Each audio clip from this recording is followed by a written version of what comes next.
Les ministres des Transports soutiennent les voies rapides pour les marchandises.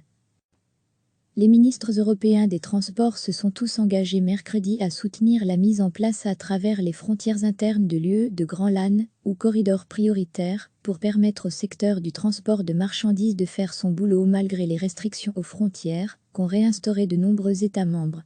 C'est la Commission qui avait, la première, mis en avant la nécessité d'assurer la circulation des biens à travers le marché unique, certainement quand il s'agit de nourriture, de médicaments ou d'équipements pour les soins de santé comme les fameux masques, dont on craint une pénurie. À lire aussi, problèmes techniques et coronavirus, une mission russo-européenne sur Mars reportée confrontée aux États membres qui, les uns après les autres, ont rétabli des frontières, avec contrôle au sein de l'espace Schengen. Elle s'était empressée de publier des lignes directrices lundi, et sa présidente a martelé qu'il était crucial de maintenir un marché unique fonctionnel, surtout pour les biens essentiels. D'où la proposition de veiller constamment à la libre circulation des travailleurs des transports et de la création de voies vertes ou rapides, qui permettraient par exemple aux poids lourds de franchir les frontières internes malgré tout. À lire aussi, Rome suggère à l'Europe de mutualiser les dettes des pays membres face au coronavirus. Ces propositions ont été accueillies positivement mercredi lors d'une réunion virtuelle informelle des ministres des Transports des 27, avec des représentants de la Commission, si l'on en croit la présidence croate du Conseil. Il a été admis qu'il faut travailler étroitement ensemble pour minimiser les perturbations du trafic, surtout pour les marchandises essentielles. Des points de contact nationaux pour une coordination renforcée vont être créés, ajoute la commissaire compétente Adina Valland. L'eurodéputée belge Petra de Sutter, Grun, présidente de la commission parlementaire du marché intérieur et de la protection des consommateurs, a rapidement salué l'engagement des États membres, mettre en place ce qu'on appelle les corridors prioritaires, en particulier pour les équipements médicaux et de protection, est d'une importance capitale pour les jours et les semaines à venir. La fermeture complète des frontières peut apparaître comme la manière la plus sûre de protéger nos citoyens, mais nous sommes tous dépendants des importations en provenance d'autres États membres pour maintenir nos approvisionnements sans interruption. 12 États ont notifié jusqu'à présent à la Commission le rétablissement de contrôle à leurs frontières internes, dont 2 États non UE, mais faisant partie de Schengen, Norvège et Suisse.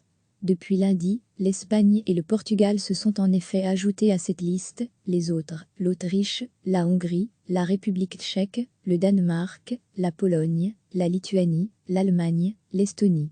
Recevez chaque matin l'essentiel de l'actualité. Les ministres européens des Transports se sont tous engagés mercredi à soutenir la mise en place à travers les frontières internes de l'UE de grands LAN ou corridors prioritaires pour permettre au secteur du transport de marchandises de faire son boulot malgré les restrictions aux frontières qu'ont réinstauré de nombreux États membres. C'est la Commission qui avait, la première, mis en avant la nécessité d'assurer la circulation des biens à travers le marché unique, certainement quand il s'agit de nourriture, de médicaments ou d'équipements pour les soins de santé comme les fameux masques, dont on craint une pénurie. À lire aussi, problèmes techniques et coronavirus, une mission russo-européenne sur Mars reportée confrontée aux États membres qui, les uns après les autres, ont rétabli des frontières, avec contrôle au sein de l'espace Schengen. Elle s'était empressée de publier des lignes directrices lundi, et sa présidente a martelé qu'il était crucial de maintenir un marché unique fonctionnel, surtout pour les biens essentiels. D'où la proposition de veiller constamment à la libre circulation des travailleurs des transports et de la création de voies vertes ou rapides, qui permettraient par exemple aux poids lourds de franchir les frontières internes malgré tout. À lire aussi, Rome suggère à l'Europe de mutualiser les dettes des pays membres face au coronavirus. Ces propositions ont été accueillies positivement mercredi lors d'une réunion virtuelle informelle des ministres des Transports des 27, avec des représentants de la Commission, si l'on en croit la présidence croate du Conseil.